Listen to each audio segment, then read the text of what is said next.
So last time we started talking about a few different things. We started kind of describing things. We talked about the fact that we make a bunch of predictions and we have equations that describe those predictions, but we haven't really given any definitions for anything, right? We talked about heat, we talked about temperature and some of these other things, and we just kind of said, well, there it is. I mentioned entropy twice and said, well, there it is. And we kind of left it at that for now. So as we go forward, not today, not in the next lecture, but a few lectures from now, we're going to start to work towards building up actual definitions for these things. But for now, we're going to keep working with observations, and we're going to try and build up some information about some of these terms first before we get into an actual technical definition. So the first one, and the one that's probably pretty important, is temperature, right? We don't have a solid definition for this thing yet, but if we take some observations, well, one of the big factors about temperature is that if two objects are at different temperatures, then those temperatures of each object are going to change, right? Think about something like taking your temperature with a thermometer or something like that. Originally, your body's at a certain temperature, the thermometer's at a different temperature. You put the thermometer, you put it into contact with your body, and because those two objects are different temperatures, heat is exchanged in some manner or another, and they try to match each other at one single temperature. Now, the temperature difference that you feel is probably very, very tiny, right? There's probably not much of a temperature difference at all, but for the thermometer being much, much smaller than the rest of your body, that is going to get a pretty good temperature change to it. But for example, you could do something else like taking a small pool, like a kiddie pool or something else, and filling it up with cold water. After you sit in that pool for a little while, your body has cooled down a little bit, the water has warmed up, and they'll try to match each other, right? There's a few other factors than that make it a little bit more difficult, but they will try to match each other. But this is exactly what we use. Heat transfer is the name of the game here. So, how do we describe this temperature? Well, we've got a few different ways to do it. And I'm sighing a little bit here because not all scales are equal, both literally and metaphorically, right? You're probably fairly used to a Fahrenheit scale if you've lived in America your whole life. If you've lived anywhere else in the world, you're probably used to the much more common Celsius scale. And if you have done some science before, you're probably familiar with Kelvin as well. There is a fourth, and we're not going to talk about it. There's the Rankine, the Kylo-Rankine scale, whatever it is. It's Kelvin, but for Fahrenheit, and nobody takes it seriously. But anyways, what we're trying to do with these things is that we're often trying to measure the temperature in some way and be able to describe what's going on with these things. And each of these scales was created differently, right? And they had different purposes in mind. When you're talking about something like the Fahrenheit scale, it's not necessarily a scientific scale, but it is still useful in the sense that it is a range of temperatures that a human might experience in their environment, right? 0 is really cold, but it's still a temperature that we feel outside sometimes. 100 is really hot, but it's still a temperature that we find sometimes, right? And between the two of those, we've got a pretty good scale from 0 to 100. How hot is it outside today? And it works.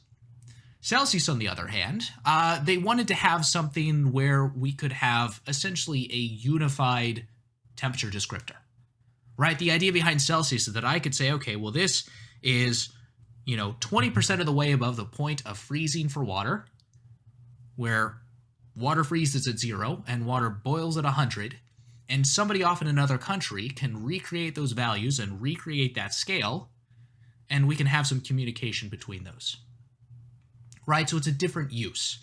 But unfortunately, you can kind of tell here that these are offset, the zeros don't line up, and also they don't increase or decrease at the same rate. So we've got this very nasty equation over on the right side here. TF is equal to 9/5 TC plus 32. It's nasty. I'm not a big fan. To get to Kelvin, on the other hand, it's just adding 273 or 273.15, if you want to be pretentious, to the Celsius scale, and you get the Kelvin scale. Now, the really important point about Kelvin, and the reason that we use Kelvin all the time, is that Kelvin is what we call an absolute scale. Right? Being an absolute scale, that means that absolute zero, the coldest possible temperature, is actually at zero.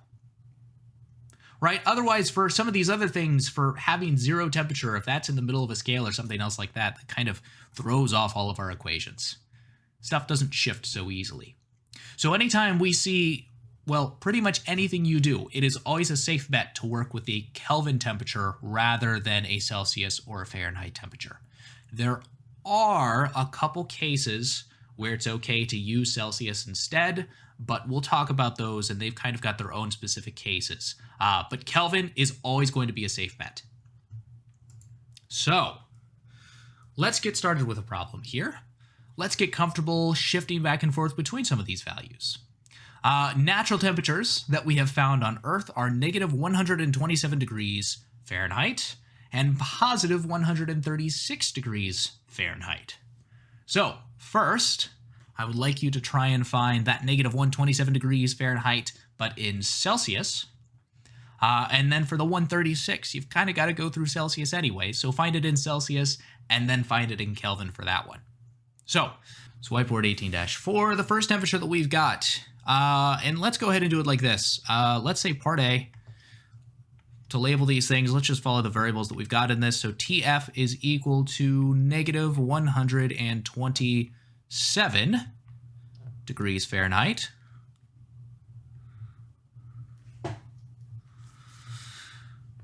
And then we're going to have to go through this nasty 9/5 kind of equation, right? Which puts us in a very comfortable spot with a bunch of decimals everywhere, right? But we're just interested in Celsius for this one. So T of C would be equal to 5/9, or whoops, I'm doing that backwards. TF is equal to 5/9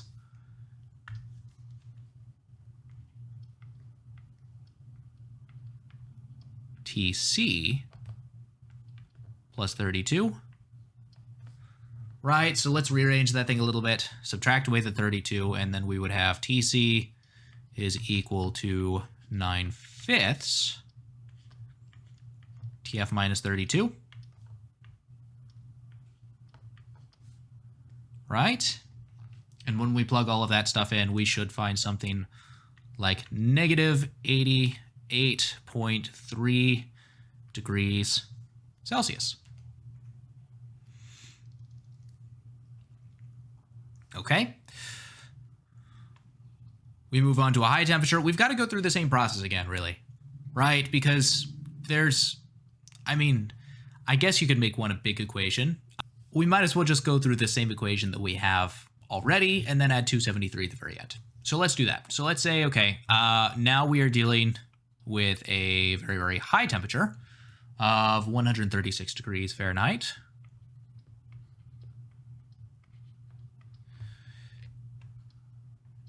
TC of this temperature would be, again, 9/5 TF minus 32, which will end up giving us 57.8.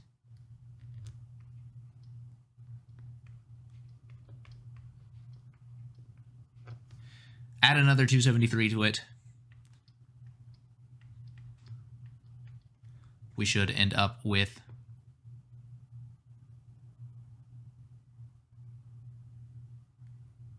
I didn't get that backwards, did I? Oh, I did. Shoot. That's what happens when I look at... I've written these out beforehand, so I know what the answers are supposed to be. But sometimes I get these backwards. I hate these conversions. But TF, yeah, 9/5 TC. Because it goes up a lot faster. So this one down here should be 5/9.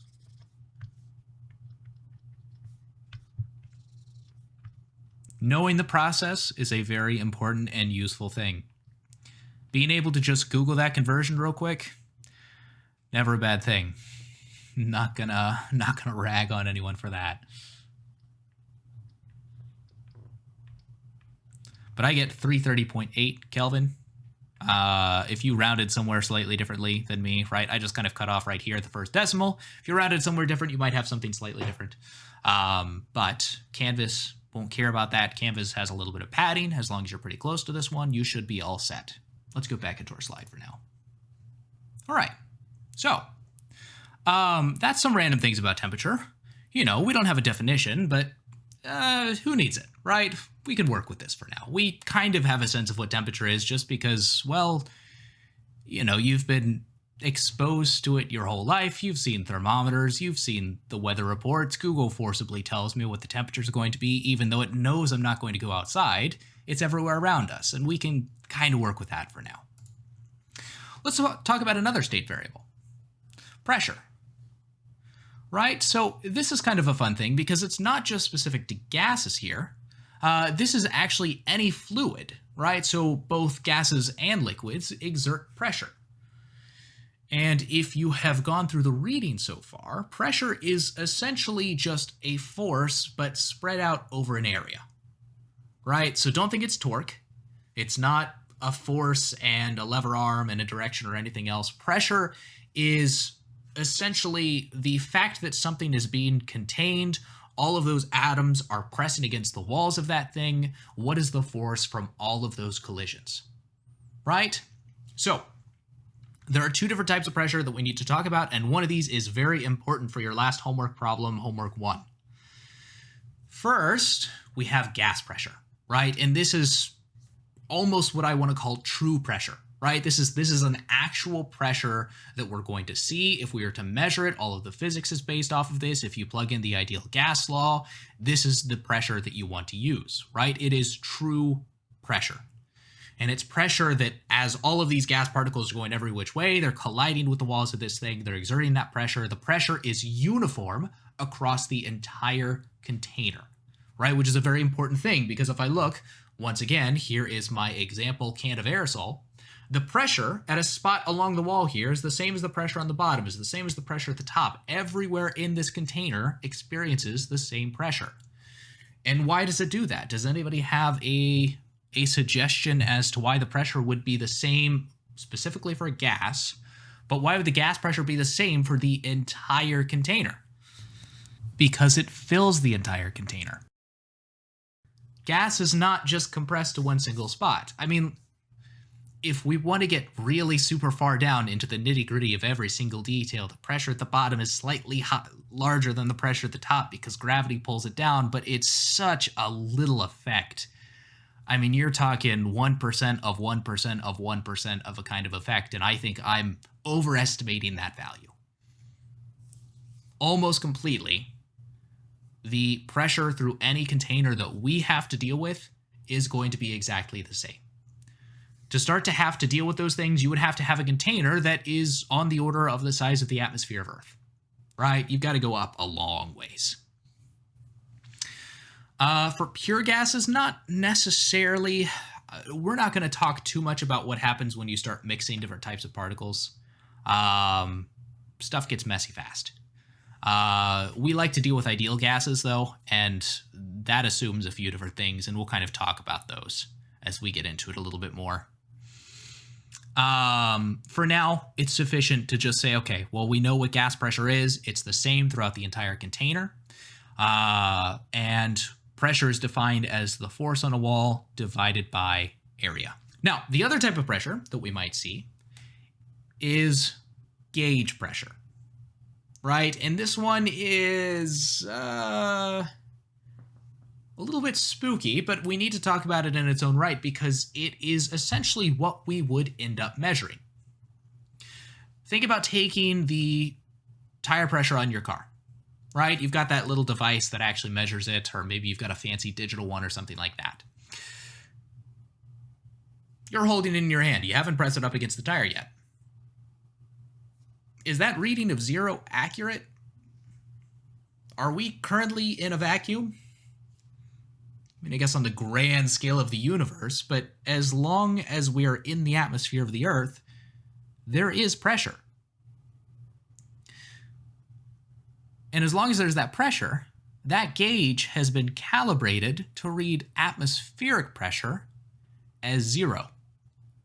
It could turn out that that tire has the exact same pressure as the outside atmosphere, right? But it's not going to read anything. your tire is going to be pretty flat, but it's also not going to read anything because the gauge has already been calibrated to that atmospheric pressure. The way that works is the increased pressure on the inside pushes out and gives you some sort of reading. So if the force on both ends of this thing is completely equal, then the gauge is never going to get pushed out. It's never going to get a reading. So gauge pressure is what we actually measure. That's what our measuring device tells us.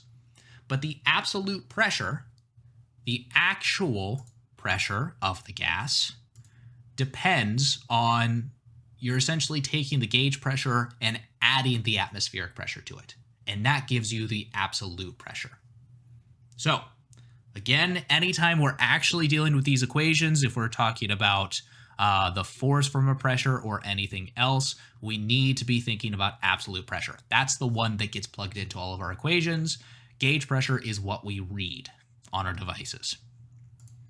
So we read a pressure, right? And you're probably, if you've measured the tire pressure, you are probably used to reading this in PSI. But PSI is not a standard unit. That's pounds per square inch. And there's a lot of things that scare me about saying that, right? Pascal, though, that is newtons per square meter. That sounds a lot more physicsy, right? That's some standard units that we recognize. So it's a pretty small value, though, and that means that 1 atmosphere is actually 101,325 pascals, right? Sometimes you might see this as kilopascals instead. Yes, P is just absolute pressure. On the other hand, we might also see atmospheres, and that's just essentially calibrated to what the general atmosphere of the Earth is. So 1 atmosphere is equal to 101,325 pascals, and 1 pascal is Newton per square meter. It depends on the homework problem. The question being, so on the homework, will our answers be in pascals? Oftentimes, yes, but not always. Sometimes they'll ask you to put it in atmospheres or something like that. Sometimes they'll give it to you in atmosphere. Sometimes they're mean and give it to you in PSI. But these are the conversions. Those are the 3 most common units that you might see. So, we've talked about gas pressure, and I said, well, it's the same throughout the entire container, right? And we said, okay, well, it fills the entire container, and there's probably very, very, very little difference between the top and the bottom of the container until you get to be, you know, large. Very, well, not even large, very tall. That's the only time you might see a difference in the gas pressure, just because gases are light. They fly in every which way. Liquids are not so free, right? Anytime you're dealing with a liquid, that force from gravity is actually going to make a pretty significant difference because there's a lot more mass that's pressing down on top of this thing. So what that is, it's a process or it's an effect that we call hydrostatic pressure, right? And it's why there are tons of memes about the pressure at the bottom of the ocean being immense, one of the best ones. But the idea here is that, okay, well, all of the top layers of water are pushing down on the bottom layers of water, and then they're pushing down on the layers beneath them. And as you stack that, as you go deeper and deeper and deeper in a fluid, in any fluid technically, but again, think about gases here, not a very strong effect on gases, all of those layers are adding up to increase the pressure down in the layers beneath them. This does happen with gases, and it's the reason that on where we're at in altitude, we have essentially atmospheric pressure, right? If you're thinking about what's the pressure all the way up in the thermosphere, it's very, very light, but those light layers are pressing down and the layers beneath them are pressing down on the layers beneath them. But because the gas is so light, because it's so dispersed, and because it's able to just kind of fly about in every which way, the collisions between the atoms is very infrequent as compared to a liquid. That effect will not change very much when you're just having something kind of in our standard day-to-day lives. So for gases, this is not much of an issue, and that's why it's called hydrostatic, even though it applies to any fluid. So the idea here, though, is that we are going to take whatever the pressure is at the surface of the fluid, which oftentimes is just atmospheric pressure, right? So if we're looking at like a swimming pool, or if we're looking at the ocean, the pressure at the very top of that layer of water is just atmospheric pressure. Every distance beneath that, we are going to add a pressure equal to rho GD, where G is our good friend, 9.8 meters per second squared. Rho is the density of the water, and D is the distance down from the surface. So, let's do this with something that we used to be able to use. At the rec center, they have a dive well, and it goes down all the way at the bottom that is 18 feet deep. Right? If you swam down all the way down to the bottom of that and you stuck your head to the floor because you really just want to feel your ears hurt, what would the pressure be that is acting on your body at that layer of water? Let's give this one a shot. And anybody that's used to diving, this is exactly why your ears start to hurt after a while. The rest of your body can handle that extra pressure pretty easily.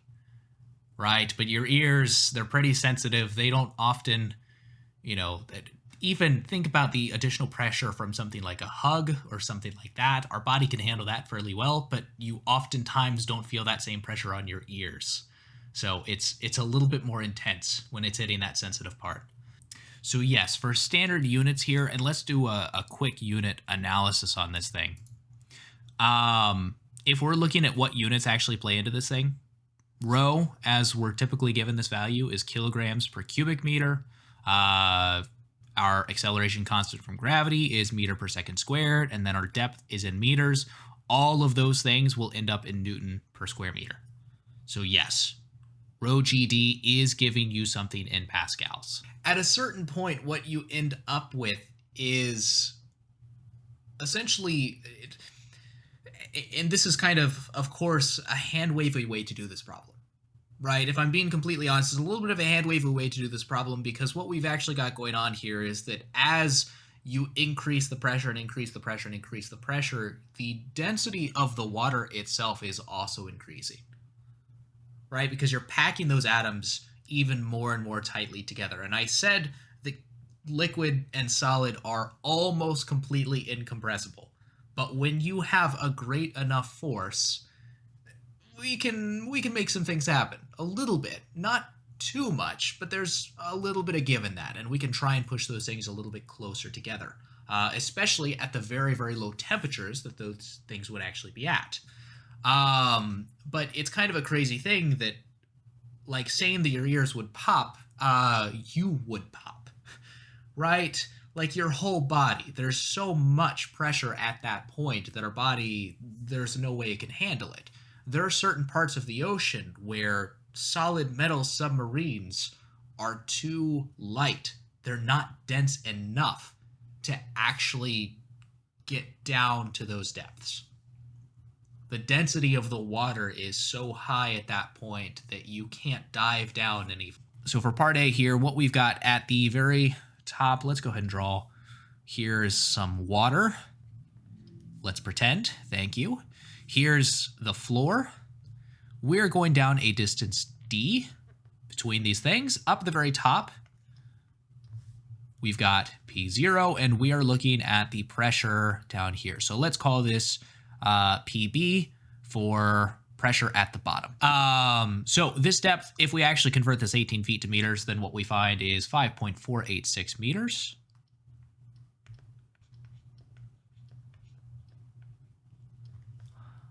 We are also, very conveniently, a lot of science was built around water at first. So the density of water is nice and easy to deal with. It is 1,000 kilograms per cubic meter. In the last decade or so, NIST has converted all of these to physical constants, and it's a really cool kind of setup. I highly recommend looking into it. It's a fascinating thing. To me, at least. Maybe to somebody else. So, we're looking for the pressure down at this distance, 5.486 meters from 18 feet.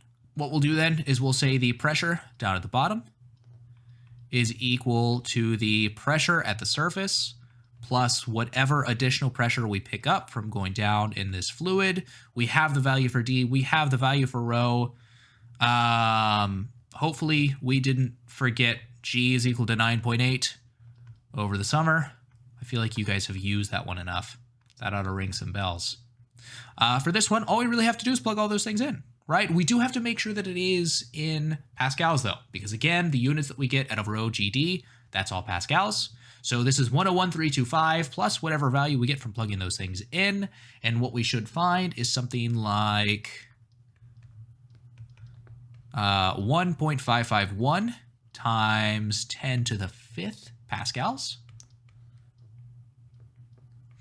If you divide that by 101,325, that puts us back in atmospheres, which is right around 1.5. It's 1.53 atmospheres as I've got it. So 1.5 times the regular pressure. Again, it's not a crazy amount. That's an amount our body can mostly handle.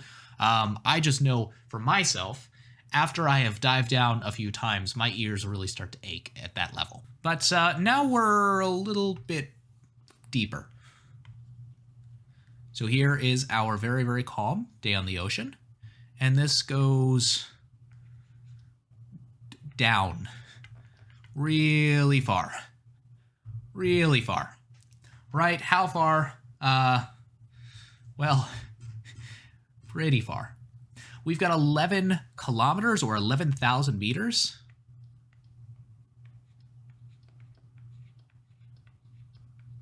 But we're going to go through the exact same process as last time, right? It's still atmospheric pressure up top. It's still water. It's still gravity. Our equation actually isn't going to change.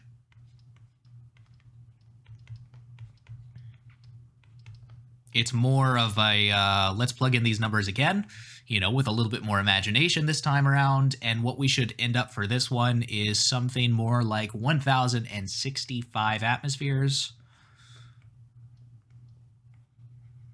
As was mentioned before, that's enough to make your ears pop. So it's just fun to compare to atmosphere because it's a very easy way. We can say, okay, well, from this answer right here, we are over 1,000 times more, 1,000 times more pressure than we would be normally experiencing. So you might have seen some of these before, right? And there's all sorts of history that goes behind those things. And, well, that's a lot more history than I want to talk about right now, if I'm being completely honest. But the long and short of it is that there are 3 equations that relate different things. For Charles' law, if you hold a gas at a constant pressure, you can change the volume and temperature, and that's how they'll change. For Boyle's law, you can hold the temperature constant, and you can just change the pressure and the volume. That's an easy one to do with a balloon, actually. If you inflate a balloon or something and you squeeze it one way or the other, you can actively see that happening. And then Gay-Lussac's law is the same thing, but under a constant volume, like our pressure cooker that we were talking about before the lecture, right? That was under a constant volume, so the pressure and the temperature will change. But notice that in all 3 of these, you have to have 2 variables changing, right? You can't just change the pressure and have nothing else changing. A gas won't spontaneously change temperature or pressure without something happening to it. And there's a couple different ways to make that happen, but right now, the way we're going to talk about it is just by state changes. So the ideal gas law is an equation that relates 4 different state variables of a gas altogether and 1 constant, right? So the pressure, the volume, the number of moles, we've got the ideal gas constant R, and then a temperature T. We have to use absolute units. And that means that there are actually 2 values to watch out for, right? Temperature is the one that we immediately think of because we say, okay, well, Celsius and Fahrenheit, they're broken, they're bad. Kelvin's the way to go. But we also have to watch out for pressure because if you are given gauge pressure, that is not an absolute value. We need the absolute pressure as well.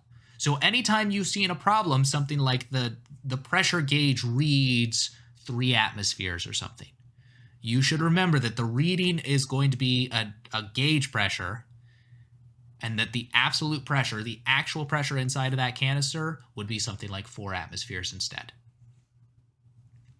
So, those are the 2 things to watch out for. 8.314. If you're coming from chemistry, you might know this a little bit differently, right? And the reason being because of the units that we use. Let's go to the Wikipedia ideal gas constant page.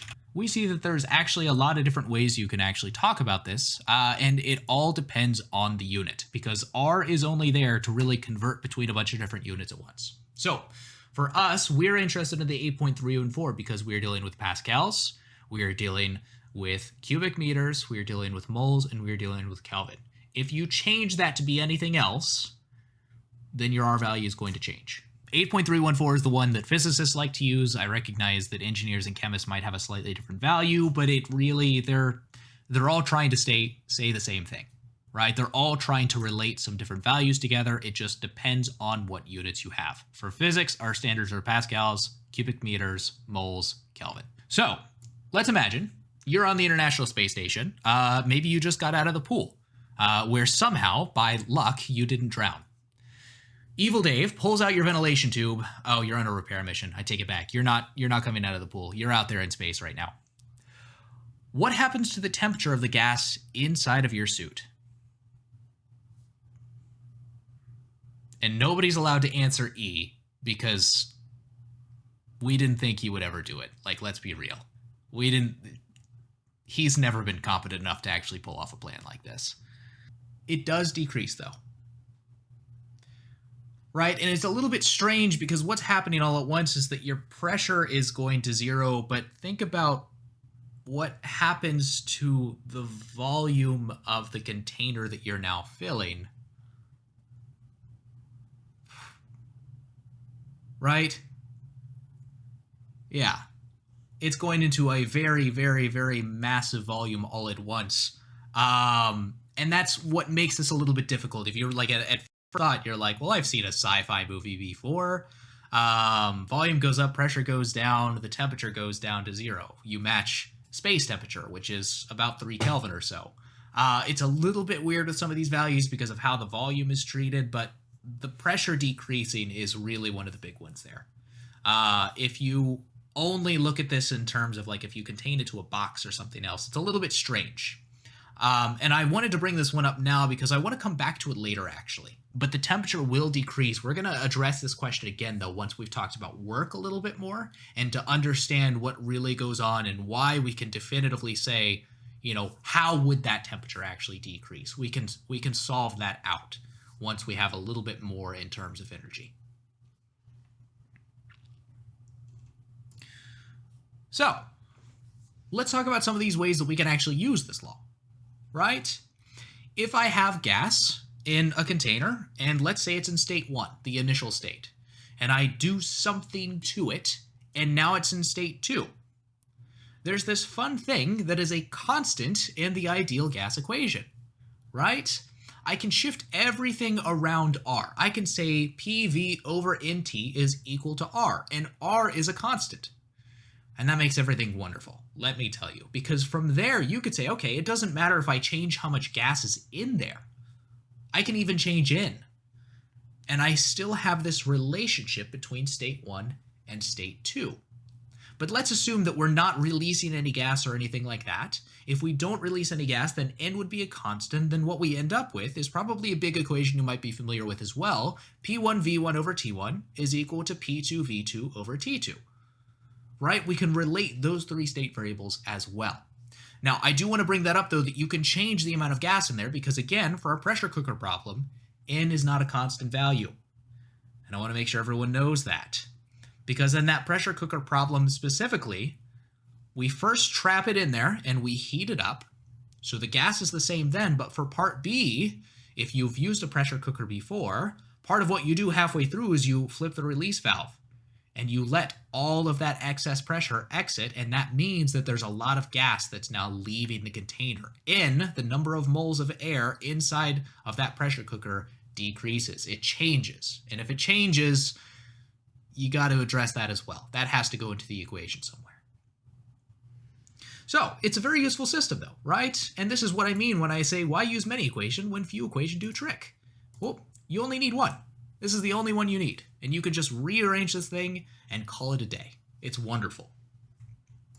So let's try this. Quick maths. 2 cylinders, cylinder A, cylinder B, they contain the same type of gas at the same temperature.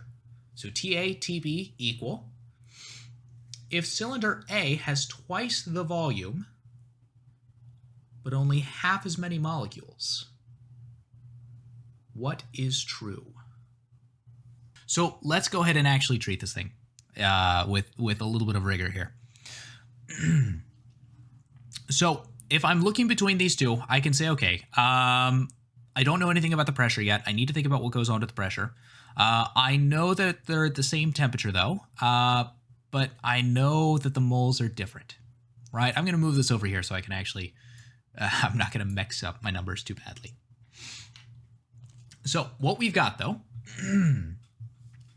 is let's put this all in terms of A and B.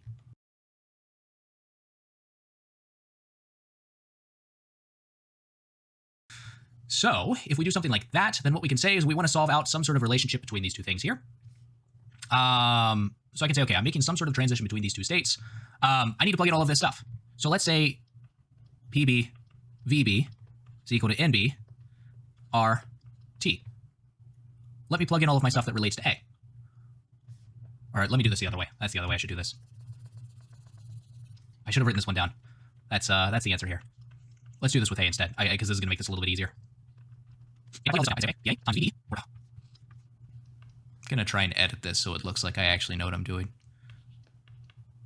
Please take that as the joke it is. I do know what I'm doing, I promise. I'm not just leading you all blindly on a charge here. So, we do this. We can say, okay, well, now that I've got all of this stuff, I also know at the same time that PB is equal to NB RT over VB. So I want to make this equation down here look just like this one. I'm going to move everything over. I'm going to say PA is equal to NB RT over 4 VB, right? If we go through all of that, then what we find is that this is 1/4 of PB. So 4PA is equal to PB.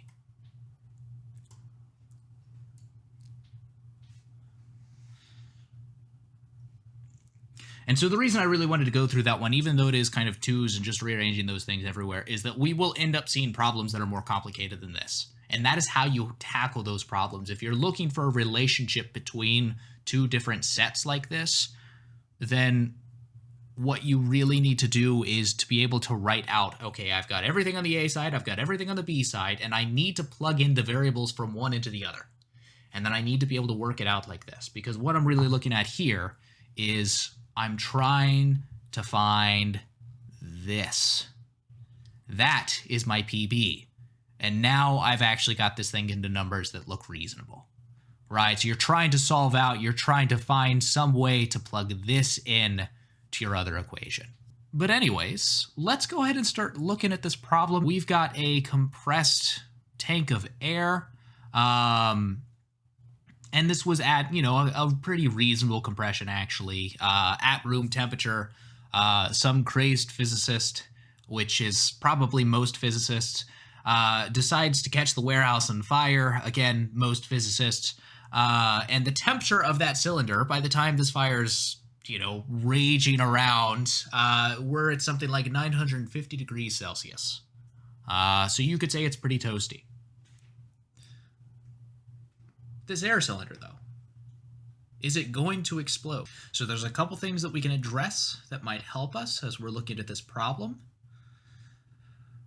Think about the volume of this tank of air. Is that volume changing at all? Think about the air inside of that tank. Is the amount of gas inside of the tank changing at all? And you absolutely should use Kelvin for this one. So we have some sort of canister of air, and let's go ahead and pretend it's a box, just to make life easier. So I'll draw two boxes, and they should be the exact same size, and let's pretend that they are. I've got P1. I've got V, and I think, okay, they should be the exact same size, because in this entire time, is this thing going to suddenly explode and expand or anything like that? So the container should stay the same size, right? There's no piston or anything else that's actually expanding in or out. It's the same tank of gas both times. And if it's the same tank of gas, then the number of moles or the number of particles of gas inside of this thing should also be the same. So that's why I'm not putting any subscript on P or on N or V. However, we do see that temperature should also be changing. So we go to state 2, where we now have what is supposed to look like fire burning all around it, right? We use some context clues to figure out what I'm actually drawing because it's not clear from the drawing. P2, same V, same N, new T. Right? And between those two, if I actually take this whole big thing, and let's go ahead and do that.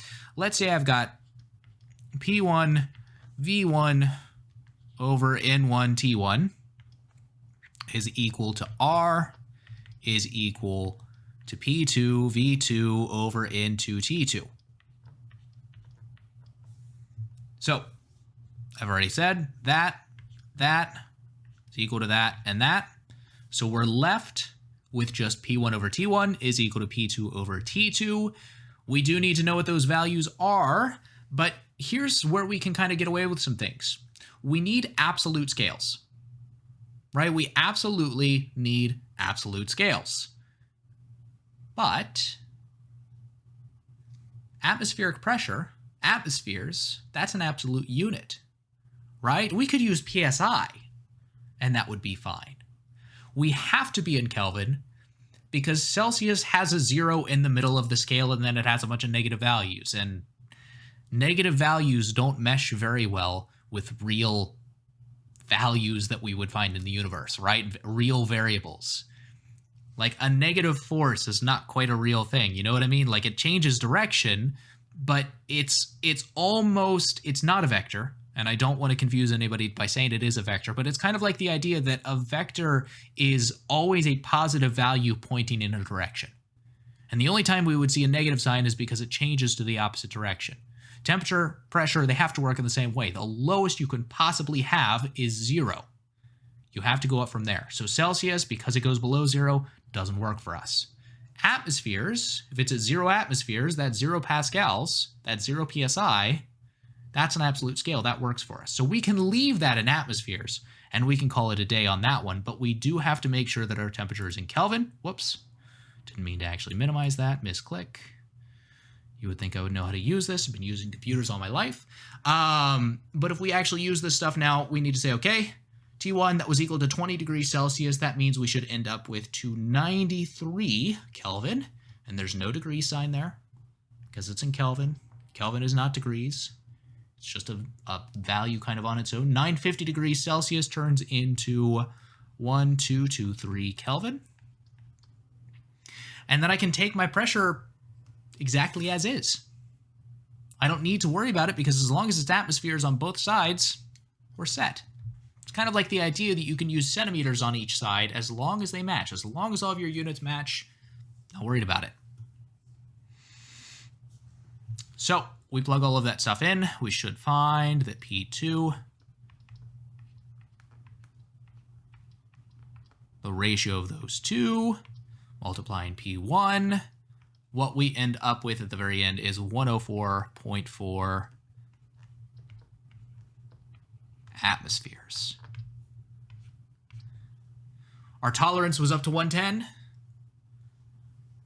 It does not explode. So all of these things that we have, right? All of these different state variables and all these different things, there is a wonderful way to graphically represent these. And that's done through what's called the PV diagram. This thing is fantastic, right?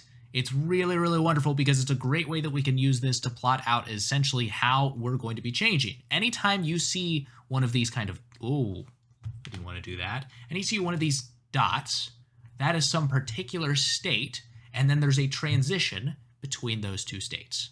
So the wonderful thing about these diagrams is that for the entire time, right, it's still an ideal gas. PV and RT is still true.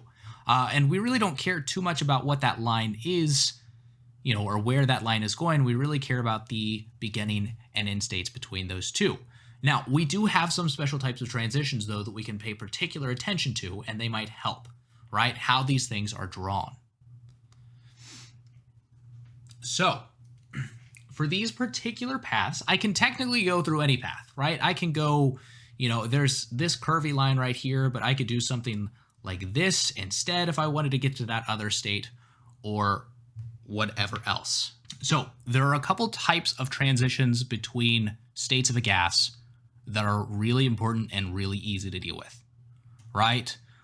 So this little prefix here, iso, means same, right? So for isobaric, that means same pressure. For isochoric, that means same volume. For temperature, that means for isothermal, that means same temperature, right? And here's what these would look like all on this PV diagram, right? And the PV diagram is really just a graph, right? It's pressure on the y-axis, volume on the x-axis.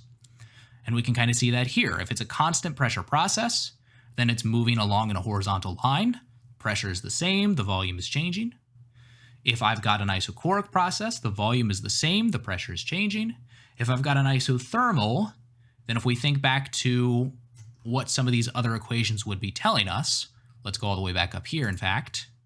If the temperature is going to be the same, then both pressure and volume are changing together at once, right? And that's why we see this kind of curve deal. And specifically, these lines are actually called isotherms. They're kind of important, and we'll talk about those. But it's not a simple shape, right? Because it's this weird hyperbola kind of deal. So it's not quite as nice of a line as some of these other ones are. That's a pretty important detail, actually. Right? And there is one more, but we aren't going to talk about it quite yet. So in this problem right here, we are given the number of moles. That's lowercase n. Right? We're going through an isothermal process. So it's honestly a lot like what we had just done here. Right? We're transitioning between two different states. We have some initial state, some final state. It's just this time, instead of being given those as particular values, we're seeing these instead on some sort of chart. So we've got two things that we want to look for. We know it's an isothermal process, so temperature 1 is equal to temperature 2. But first, I want to know what's the final temperature, what is T2, and then also, while we're at it, what's the final volume? So we've got a few different things that are given to us, and the first thing we really need to do is tackle what we're doing with these units. Right? Because we're given in state 1, we have a pressure of 3 atmospheres. We want to set this up into our units that we're comfortable with immediately. So this is going to turn into, I'm just going to shorten this down into 10 to the 5th kind of deal here. Right, so that's 3.039 pascals. And there's some extra stuff there if you want, but those decimals don't matter too much. We're also given that our initial volume is 400 cubic centimeters. 400 cubic centimeters is more like 0.0004 cubic meters. Now, I'm not actually going to worry about state 2 yet. And the reason I'm not going to worry about state 2 is because state 1, state 2, it's an isotherm.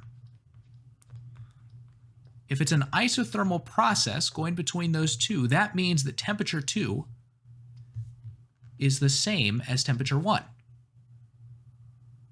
So if I solve out for what the temperature is here, I can call it a day and say, well, that surely is the same as temperature 2.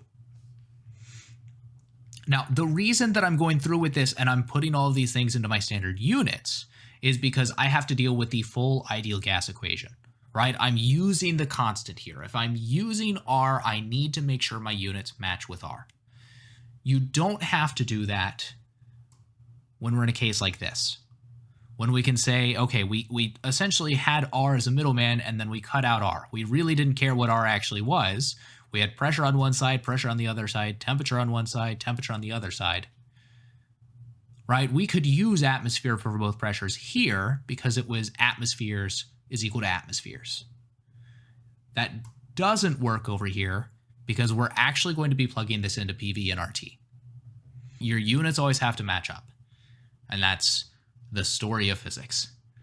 Not to be like too rude with that or anything else, but always be keeping track of those units. Always be being careful of what those units are. The units turn out to be a really important thing. Always.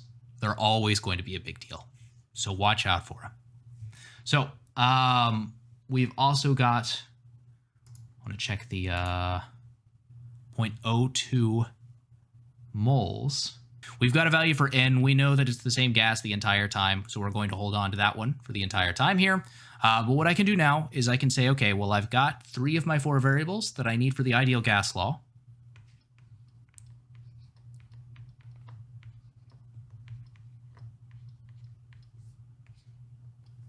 This is going to solve out for T1.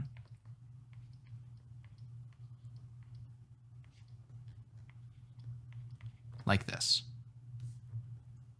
And now, because R needs to be there to actually convert all these things back into a temperature in Kelvin, if I plug in all of these values, and I'm actually going to plug in all these values for this one, I am finding something like 731.1 Kelvin. So once we have that, we're going to say, okay, 731.1 Kelvin, and then we can convert that into Celsius, subtract away 273, and we should find something like 458.1 Celsius.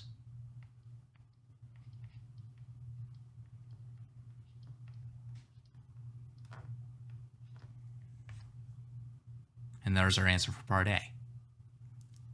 Now, for part B, we don't have to use this in the exact same way. We can go back and we can say, okay, well, between these two, I know that the temperature is the same.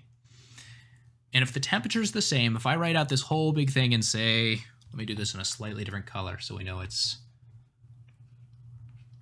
if I'm looking at part B, if I'm looking at this and I say, okay, well, I've got P1, V1 over N1, T1, all of these things together. The denominator on both sides of this thing, they're equal. T1 is equal to T2, N1 is equal to N2. Those are gone. I'm left with just P1, V1 is equal to P2, V2. Now this is where we can get a little bit loose with our units. Because if I see cubic centimeters on the left side and cubic centimeters on the right side, I'm fine. If I see atmospheres on the left side and atmospheres on the right side, I'm fine. Because the units match. So doing that, we are looking for what the second volume is supposed to be.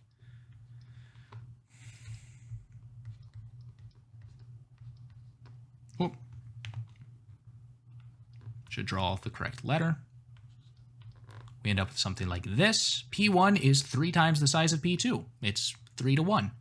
So my final volume should be 1200. So I do want to talk about one more thing here.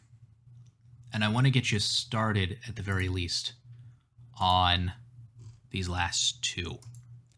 Thermal expansion is not something that we talk about very much at all. There's going to be a thermal expansion question on the homework. And the way that you need to treat that is it's a linear thing expanding. It's a linear thing expanding in both cases, right? We're not going to worry about volume expansion. This is not something that we cover in detail in this course, though. The general consensus here is that when things get hot, they expand by a tiny little bit.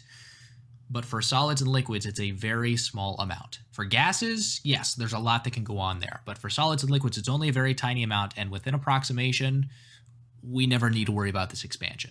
It's only when you're really looking at it that you have to deal with it. And there's one problem where you'll have to deal with it, right? There's just a little bit of dependence on temperature for that. For this one and this one, there's a couple things that you need to think about for these. And let me walk you through essentially how to begin with this one. And then we're transitioning into office hours so you can work on this one. And if you have any questions or anything else, I can answer those. the piston is in equilibrium. The pressure that the piston is exerting down, if we call that P, that matches the pressure of the gas inside, right? We made a point earlier that the pressure inside of a container matches everywhere inside of the container as long as you're dealing with a gas. So the pressure that the piston is exerting is going to be the same as the pressure of the gas as a whole. And then you have to think about what forces are acting on the piston. If I'm looking at this thing, I can say, okay, well, my free body diagram suggests to me that this thing has a weight. There's also an atmospheric pressure acting as a force pushing down. So let's call that force from ATM. And finally, there's a pressure on the inside pushing back up. Call that force internal. Those are the three that you need to have to think about what's going on with these pressures. So, and then this, the problem that goes with this is all in the same manner. It's an open piston, so there's an atmospheric pressure also pushing on this thing. And that needs to be considered. Okay, so we will end it with the lecture there.